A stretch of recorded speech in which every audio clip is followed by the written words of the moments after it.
Hello everyone. हम लोग पिछले वीडियो में जीडीपी के बारे में हम लोग समझे थे। जीडीपी होता क्या है,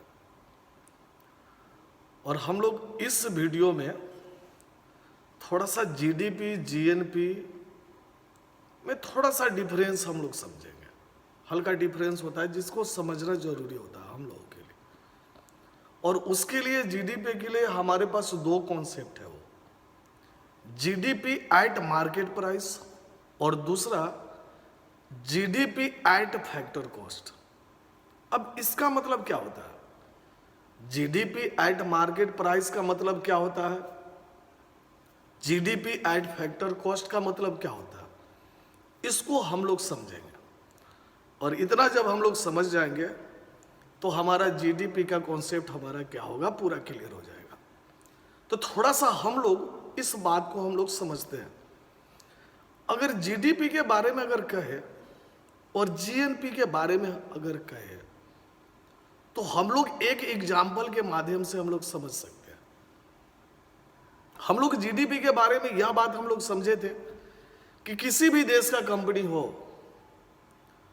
अगर हमारे देश में अगर वह काम कर रही है तो हम लोग अपने देश के जीडीपी में उसको शामिल करेंगे। वो हमारे देश के जीडीपी यानी ग्रॉस डोमेस्टिक प्रोडक्शन होगा, प्रोडक्ट होगा, उसको हम लोग शामिल करेंगे। अब यहां पे क्वेश्चन आता है कि जीएनपी में हम किसको शामिल करें?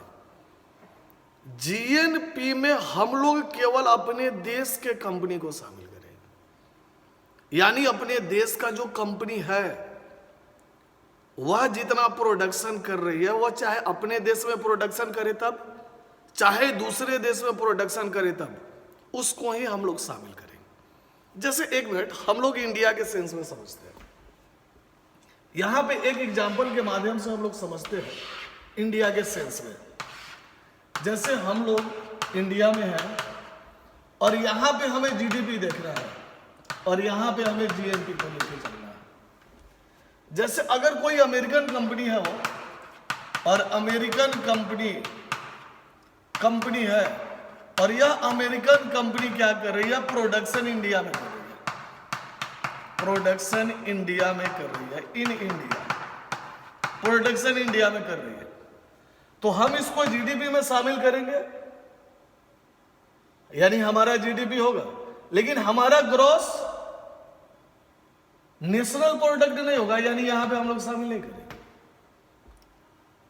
या अमेरिकन कंपनी हमारे देश में काम की तो हम लोग जीडीपी में शामिल करेंगे। फॉरेन कंपनी है चाहे अपना कंपनी है, अगर इंडिया में प्रोडक्शन हो रहा है तब। लेकिन वही फॉरेन कंपनी अगर हमारे देश में अगर काम कर रही है तो हम लोग ग्रॉस नेशनल प्रोडक्ट में हम लोग शामिल नहीं करते हैं, यानी वह हमारा राष्ट्रीय उत्पाद नहीं होगा। अगर वही SBI, state bank of India, India की कंपनी है, या प्रोडक्शन श्रीलंका में कर रही है, प्रोडक्शन श्रीलंका में कर रही है, प्रोडक्शन इन श्रीलंका, श्रीलंका में प्रोडक्शन कर रही है, इन श्रीलंका में प्रोडक्शन कर रही है, तो हम लोग यहाँ पे जीडीपी में शामिल नहीं करेंगे, क्योंकि प्रोडक्शन हमारे देश में नहीं हुआ। यह प्रोडक्शन कहाँ हुआ? श्रीलंका में हुआ। लेकिन हम अपने ग्रॉस नेशनल प्रोडक्ट में हम लोग इसको शामिल करेंगे, यानी श्रीलंका विदेश में काम किया, लेकिन कंपनी तो मेरा ही कंपनी है, मेरे देश का कंपनी है, इसलिए उसको हम लोग क्या करेंगे? वहां पे हम लोग शामिल करेंगे। तो शायद हमारी समस्या आपको क्लियर हो गया होगा। नहीं क्लियर हुआ तो एक बार और आप समझ लीजिए। ग्रॉस डोमेस्टिक प्रोडक्ट में हम लोग क्या करते हैं? किसी भी देश का कंपनी है, अगर हमारे देश में प्रोडक्शन अगर कर रही है तो हम लोग उसको क्या करेंगे? जीडीपी में शामिल करेंगे। और वही ग्रॉस नेशनल प्रोडक्ट में हम लोग क्या करते हैं? खुद का जो हमारा कंपनी है हम उसको शामिल करते हैं, यानी वह कंपनी किसी भी देश में जाके काम करे, चाहे वह हमारे देश में काम करे, अगर वह इंडियन कंपनी है तो हम उसको क्या करते हैं? शामिल करते हैं। अब थोड़ा सा हम लोग इस बात को समझते हैं। ये जो हमारा ग्रॉस जो नेशनल प्रोडक्ट है वो या जीडीपी है, इसके लिए हमारे पास दो कॉन्सेप्ट है। कॉन्सेप्ट पहला क्या है?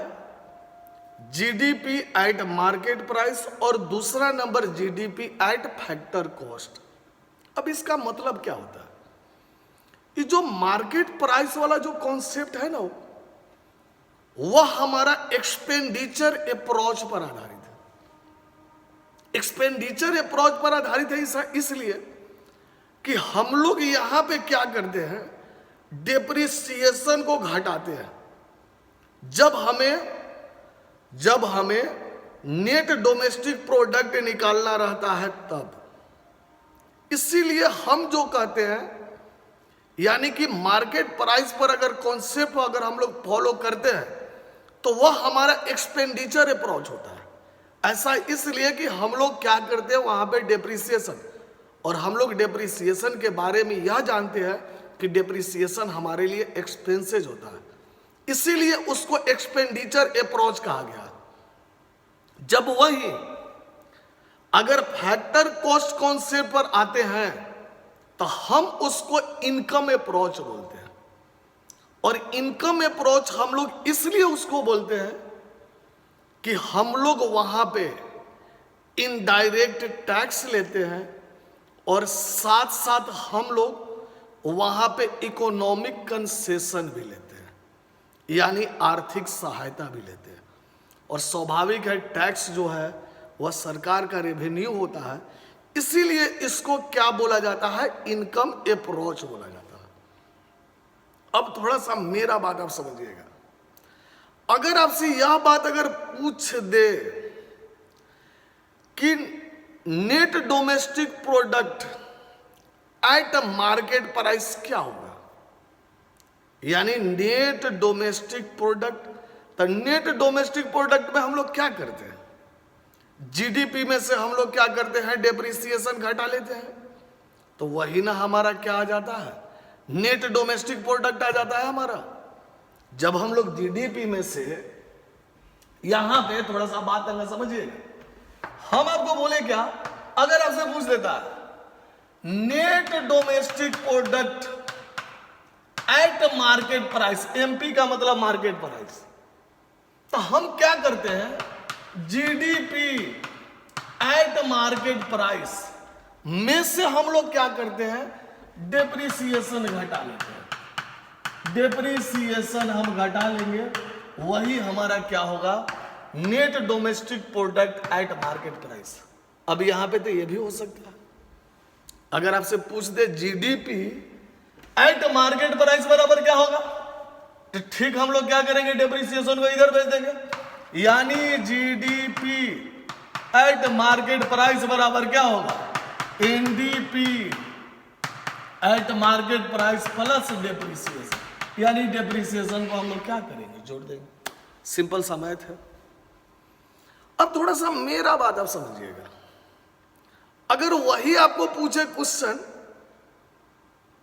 कि net domestic product at factor cost बराबर क्या होगा, net domestic product at factor cost हम लोग कैसे निकालेंगे, तो हम लोग क्या करेंगे, net domestic product at market price लेंगे। यहां मार्केट प्राइस आपको लेना होगा, यानी मार्केट में जो प्राइस हमारा चल रहा है उस प्राइस को आपको लेना होगा। यानी कहने का मतलब क्या, नेट डोमेस्टिक प्रोडक्ट एट अगर फैक्टर कॉस्ट अगर पूछेगा तो net domestic product at market price लेना होगा, और उसमें से क्या कर देना होगा, नेट इनडायरेक्ट टैक्स को आपको क्या कर रहा है, घटा देना। नेट इनडायरेक्ट टैक्स को आपको घटा देना। एक मिनट, एक बार समझ लीजिए इसको। हम क्या बोले, जैसे हमने आपको बोला अगर हमें net domestic product NDP at factor cost हमें निकालना है, एट फैक्टर कॉस्ट, तो हम बोले क्या, एनडीपी एट मार्केट प्राइस ले लीजिए, माइनस क्या कीजिए, नेट इनडायरेक्ट टैक्स को आप घटा दीजिए, इनडायरेक्ट टैक्स को घटा दीजिए, नेट इनडायरेक्ट टैक्स। अब थोड़ा सा बात अगर समझिएगा, नेट इनडायरेक्ट टैक्स का मतलब क्या हुआ, हमारे पास जो भी इनडायरेक्ट टैक्स है, वो हमारे पास जो भी इनडायरेक्ट टैक्स है उसमें से इकोनॉमिक कंसेशन घटा दीजिए। इकोनॉमिक कंसेशन आप क्या कीजिए, घटा दीजिए। कंसेशन हमारा घटा देंगे, वही हमारा क्या होगा, नेट इनडायरेक्ट टैक्स आ जाएगा। यानी हमारे पास जो भी इनडायरेक्ट टैक्स है उसमें से हम लोग क्या करेंगे, इकोनॉमिक कंसेशन हम लोग घटा देंगे, वही हमारा क्या हो जाएगा, नेट इनडायरेक्ट टैक्स हो जाएगा। थोड़ा सा हमारे समझ से अगर प्रैक्टिकली क्वेश्चन भी अगर देखिएगा कहीं पे, अगर आपको प्रैक्टिकली क्वेश्चन अगर बनाने का मन करे, इस कॉन्सेप्ट पर आप देखिएगा 100% आपका क्वेश्चन आपसे बन जाना चाहिए, मेरे समझ से बन जाना चाहिए। अब थोड़ा सा हम लोग थोड़ा सा और चर्चा कर लेते हैं। किसी भी देश का अगर हम लोग डेवलपमेंट देखते हैं ना, वो जीडीपी के ही आधार पर देखते हैं, और देखना भी चाहिए। क्यों नहीं देखेंगे, क्वेश्चन ये भी है, क्यों नहीं देखेंगे। स्वाभाविक है, जिस देश में ज़्यादा प्रोडक्शन होगा उस देश का इकोनॉमिक डेवलपमेंट बढ़िया होगा। प्रोडक्शन होगा इसका मतलब क्या, प्रोडक्शन हम लोग करते क्यों है, जब सेल है तो इसका मतलब प्रोडक्शन ज़्यादा है। जब सेले नहीं रहेगा तो प्रोडक्शन होगा, नहीं होगा। इसीलिए कहा जाता है क्या, जिस देश का जीडीपी ज़्यादा रहता है वह देश क्या होता है, ज़्यादा डेवलप होता है। वह ज़्यादा अगर विकसित नहीं है, विकासशील है, तो अगर जीडीपी उसका सही ढंग से चल रहा है, वो भी अगर बढ़ते क्रम में अगर चल रहा है, तो वह देश क्या होगा, इजी वे में कम समय में डेवलप कंट्री बन जाएगा। और स्वाभाविक है, जहाँ पे प्रोडक्शन होगा वहाँ पे रोजगार भी मिलेगा, और स्वाभाविक है वह देश क्या हो जाएगा, डेवलप हो जाएगा। अब आपके मन में आता होगा यह क्वेश्चन कि यह जो जीडीपी जो है, जीडीपी हम लोग कैसे निकालते कि जीडीपी बढ़ा, जीडीपी घटा। थोड़ा सा बात इसको भी हम लोग को समझना जरूरी है। देखिए, जो जीडीपी का कैलकुलेशन जो होता है वह साल में 4 बार होता है, वो यानी प्रत्येक 3 माही पर हम लोग जीडीपी का कलेक्शन देखते हैं किसी भी देश का। जैसे हम लोग इंडिया का बात करते हैं, इंडिया का है प्रत्येक 3 माही पर। और हम लोग इंडिया के बारे में यह जानते हैं कि इंडिया का जो फाइनेंशियल ईयर है वह 1 अप्रैल से लेकर 31 मार्च तक, तब पहला 3 माही हो जाता है 1 अप्रैल से 30 जून के बीच में। पहला 3 माही में जीडीपी मेरा क्या रहा, दूसरा 3 माही में जीडीपी हमारा क्या रहा, तीसरा 3 माही में जीडीपी क्या रहा। और ये जो जीडीपी का जो परसेंटेज जो हम लोग निकालते हैं, वो कि हम लोग यह बात कहते हैं कि जीडीपी हमारा इतना बढ़ गया, ठीक हम लोग पिछला साल के आधार पर निकालते हैं। ठीक हम लोग पिछला साल के आधार पर, जैसे आप ऐसे समझिए, जैसे अगर मान लेते हैं क्या, हम अगर 2020 का बात करें, 2020 में अगर मान लेते हैं मेरा जीडीपी 100 था, और आज के डेट में 2021 का बात अगर करें और 2021 में मेरा जीडीपी हो गया 110, तब मेरा जीडीपी कितना बढ़ा, 10 बढ़ा। तो 10 गुने 100/100, यानी हमारा क्या हुआ, 10% से हमारा जीडीपी बढ़ा। हम लोग यही कहेंगे। अगर वही थोड़ा सा बात समझिएगा, पिछला साल 100 था, हमारे पास 95 हो गया, 5 घट गया, तो -5% हमारा जीडीपी हो गया, यानी हमारा निगेटिव जीडीपी हो गया। ये जो जीडीपी का हम लोग कैलकुलेशन जो करते हैं ठीक पिछले साल का आधार पर, यानी कहने का मतलब क्या, 2021 बीता है, 2022 का हम लोग बात करें तो 2021 का जो जीडीपी है उस जीडीपी को लेके 2021 का जीडीपी देखेंगे, उसमें बढ़ा कितना, घटा कितना, उसी के आधार पर हम लोग परसेंटेज निकालते हैं। तो मेरे समझ से आपको इतना बात शायद समझ में आया होगा।